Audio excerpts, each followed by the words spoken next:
देश के 122 शहरों में दिल्ली के बाद सर्वाधिक प्रदूषण शहरों में कोयलांचल कोयला राजधानी धनबाद का नाम है।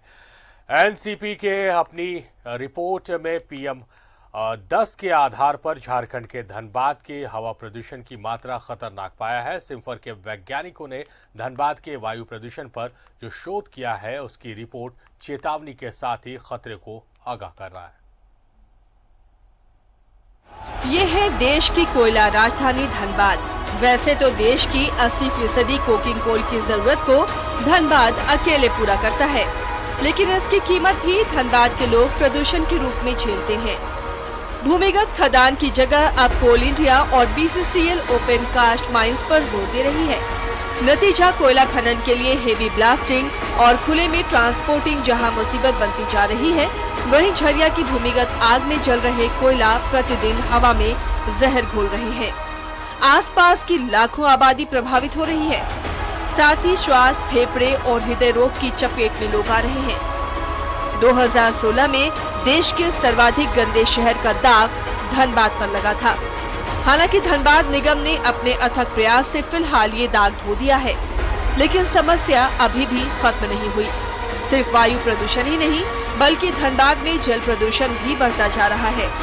लॉकडाउन में जहां धनबाद की हवा और पानी शुद्ध हो गई थी, वहीं शहर के सभी प्रमुख तालाबों में कचरा और गंदगी फेंके जाने से तालाब का पानी प्रदूषित होकर काला हो गया है। दुर्गा पूजा बीतने के बाद हाल ही में झारखंड प्रदूषण बोर्ड ने पंपू तालाब, झरिया का राजा तालाब, रानी बांध तालाब सहित कई तालाबों के पानी की बीओडी सैंपल लिया है। सभी में ऑक्सीजन की मात्रा काफी कम हो गई है। वहीं धनबाद नगर आयुक्त सत्येंद्र कुमार ने बताया कि लोग अपनी जिम्मेवारी नहीं निभा रहे हैं। क्योंकि पूजा में हम लोगों ने साफ कराया था तालाब का, पुनः विसर्जन के बाद आज से हमारे सभी मजदूर वहाँ लगे। कल ही से लग गए थे, कल ज़्यादा संख्या में लोग नहीं आ पाए थे, लेकिन आज से सभी तालाबों में मजदूर हम लोगों ने लगा दिया है और वो साफ करा दिया जाएगा। दीपावली के समय में फिर से लोग जो है उसमें न डालें, इसको लेकर आम लोगों से क्या अपील होगी लोगों से? दीपावली के समय तो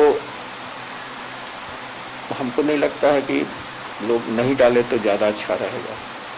और दीपावली के बाद छठ का समय होता है तो ऐसे भी लोग सफाई ज़्यादा करते हैं, तो बीच में जो कचरे निकलते हैं, हम लोगों ने अपने सभी को कहा है, अपने निचले वाले लोगों को, कि तालाबों में कम से कम डालें। स्वच्छता के पूर्व या विसर्जन के बाद उस तालाब के वाटर का क्या क्वालिटी है, इसी के लिए जो है पोल्यूशन कंट्रोल बोर्ड जो है उसका नमूना संग्रहण कर उसमें क्या क्या किस मटेरियल से जो है कलर हो गया या अन्य जो है केमिकल है, उसके साथ क्या इम्पैक्ट उस पानी पर डाल रहा है, इसके लिए जो है सैंपलिंग किया जाता है और एनालिसिस किया जाता है। आपकी जानकारी के लिए बता दें कि धनबाद में प्रदूषण के लिए सिर्फ ओपन कास्ट कोलियरी ही जिम्मेवार नहीं है, बल्कि हार्ड कोक, सॉफ्ट कोक फैक्ट्रियां, ईंट उद्योग, घनी आबादी के बीच खुले खदान प्रदूषण के लिए कारण रहे हैं। दिलचस्प बात यह है कि धनबाद की हवा में प्रदूषण मापने के लिए 5 जगह आरडीएस मशीन लगाई जानी थी, लेकिन फिलहाल झरिया में ही एक डस्ट जांच मशीन लगी है और कहीं नहीं लगी। एक तो सर्वप्रथम आपको ये ध्यान देना होगा कि धनबाद की भौगोलिक स्थिति क्या है। पूरे भारत में जो भी माइनिंग फील्ड्स हैं, इतने कंसंट्रेटेड माइनिंग पूरे धनबाद शहर के इर्द गिर्द में इतनी ज़्यादा माइंस हैं और मैक्सिमम माइंस में आज ओपन कास्ट ब्लास्टिंग होती है। और जब ब्लास्टिंग करते हैं, अगर बहुत कंट्रोल ब्लास्टिंग नहीं हो रही है तो बहुत सारे पार्टिकल्स जो होते हैं किलोमीटर्स तक वो ट्रेवल करते हैं।